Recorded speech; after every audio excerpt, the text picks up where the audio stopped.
Standards make everything easier. When everyone can agree on a standard way to do things, regardless of how it's done, it can often reduce confusion and facilitate progress.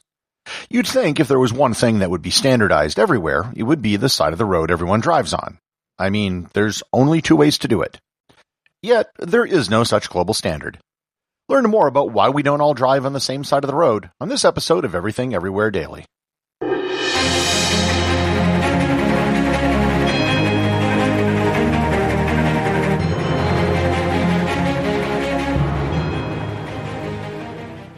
This episode is sponsored by ScottyVest. Let's be honest, 2020 hasn't been a very good year for travel.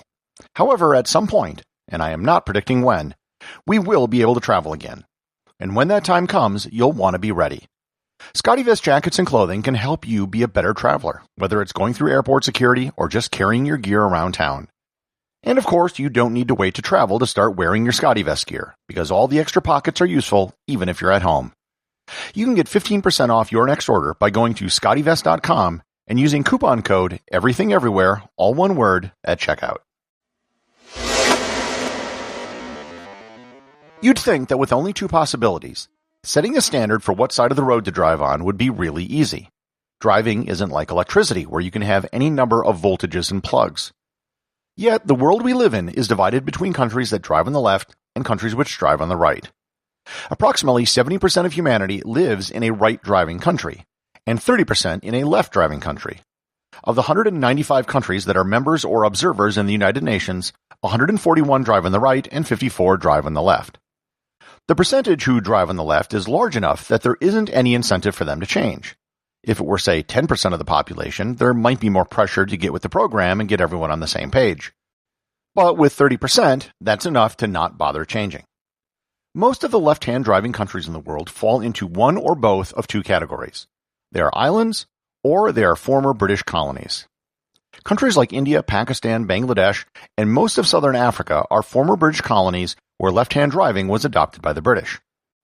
Other large left-hand driving countries, such as Indonesia and Japan, are islands that don't have to worry about road connections with their neighbors. So, how did this state of affairs come to pass? Why doesn't everyone drive on the same side of the road? Back before cars, for the most part, there weren't any strict rules for what side of the road you should use. Land transportation usually didn't go very far. The vast majority of transportation was on foot or horseback, and the rules were a lot like the rules on a sidewalk today. You might walk on the right or the left depending on what everyone else is doing at the moment, and you just want to make sure not to bump into anyone else. Going to the right or the left was usually left to local custom, and there might have been different rules for different roads between towns.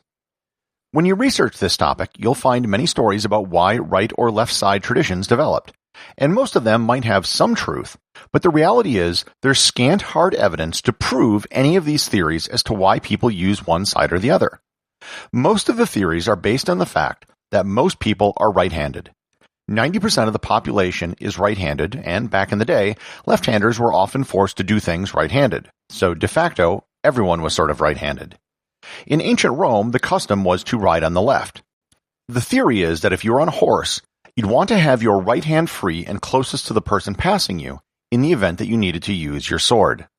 Likewise, if you had a wagon, you'd hold the reins with your left hand, so your sword hand was free, and you could also use your right hand for a whip. Also, right-handed people tend to find it easier to mount a horse from the left. It's most likely that the British tradition of driving on the left is a legacy from its time as a Roman province. The earliest mentions of the side of the road people should stay on date from the 17th and 18th centuries, from laws dealing with crossing bridges in London. The laws indicated that people should keep to the left, but the fact that such laws were necessary, and the fact that they only specified bridges, meant that staying to the left wasn't necessarily universal in England at the time. So if the Romans were on the left, and Britain was a Roman province and they're on the left, then why does the rest of Europe drive on the right? Rome had a far larger impact on continental Europe than it did in Britain. Here it's hard to tell because what side of the road you drove a wagon on wasn't something that most people bothered to write about. According to legend, and again there is not much proof for this, Napoleon changed the side of the road the French used from left to right because he was left-handed. This is doubtful because there was some written evidence after Napoleon which indicates that there was no standard. Author Edward Planta wrote in 1827 in his observations about Paris that, quote, "The coachmen have no established rule by which they drive on the right or the left of the road, but they cross and jostle with one another without ceremony." Unquote. We do know that on the European continent there was a jumble of rules all over as they entered the last part of the 19th century and saw the development of the automobile. It was at this point that things started to coalesce. France appears to have been the first to have adopted traveling on the right, and then every other country standardized it over time. In most countries, it wasn't so much switching to the right as it was just finally setting a nationwide standard and then picking the right because their neighbors did. To use an analogy, you can think of France as a magnet, and then all the other European countries changed the orientation of their magnets so their poles aligned with France. In China, the southern provinces around Hong Kong and Macau were on the left before World War II, and the northern provinces were on the right. The nationalist government decreed the whole country over to the right, and then when the communists took control, they just kept the convention the way it was. Korea switched from left to right after the war because they were connected to China, and because left-hand driving was implemented by the Japanese. Most of Africa had their side of the road set by either the British or the French, with some countries like Ghana switching to be in line with their neighbors. By 1950, most nations had standardized on a side of the road for their entire country, and used the same side of the road they use today. If the United States and Canada are former British colonies, why do they drive on the right instead of the left? All evidence points to the fact that early settlers in the Americas used the right side from the beginning. Some of this is attributed to the fact that the weapon being used by wagon drivers at the time was a gun, not a sword. If you held a musket in your right hand, you would rest it on your left arm, and that is the direction you'd ideally want to point it. Moreover, there was also a great deal of resistance to adopting European customs in the Americas. As such, early American wagons were designed to be driven on the right. The first law in the United States mandating which side of the road you had to use was in Pennsylvania in 1792, when they built a turnpike between Lancaster and Philadelphia. In 1804, the state of New York decreed using the right side of the road for the entire state. By the time of the Civil War, using the right side of the road was the custom or the law everywhere in the United States. There were some places in Canada that actually used the left, but eventually they too adopted to the right because of the United States.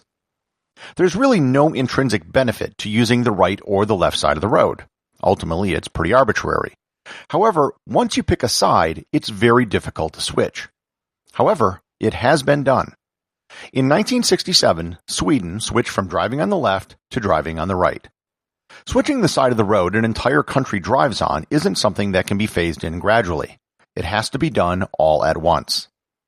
The day it happened in Sweden was on September 3, 1967, a day which was known in Swedish as Högentrafik Homläggningen. My apologies to any Swedes who might be listening. Translated, it means the right-hand drive diversion. The day was planned and announced well in advance. All of Sweden's neighbors drove on the right, and 90% of the cars had steering wheels on the left, as people do in right-hand driving countries. On September 3rd, all non-essential traffic in the country was banned. At 4:50 a.m., everyone on the road was required to pull over, and then at 5 a.m., they could resume on the other side of the road. It was a huge undertaking that required changing most of the road signs, bus stops, and a giant marketing campaign. Iceland underwent a similar process in 1968. The most recent country to do this was Samoa, which went from the right to the left in 2009 to be more in line with Australia and New Zealand. One thing which I've barely touched on is cars. Most cars manufactured for driving on the right are left-hand drive. In other words, the steering wheel is on the left. Likewise, cars for countries that drive on the left are right-hand drive cars. There are a few countries where this is often reversed. It isn't by law, but usually a function of where they get their cars from. In the Bahamas, for example, as a former British colony, they drive on the left. However, most of their vehicles come from the United States, which has left-hand drive. I remember getting a ride in Nassau, and when we left the parking lot, the driver had to reach over the passenger seat to pay to get out of the lot.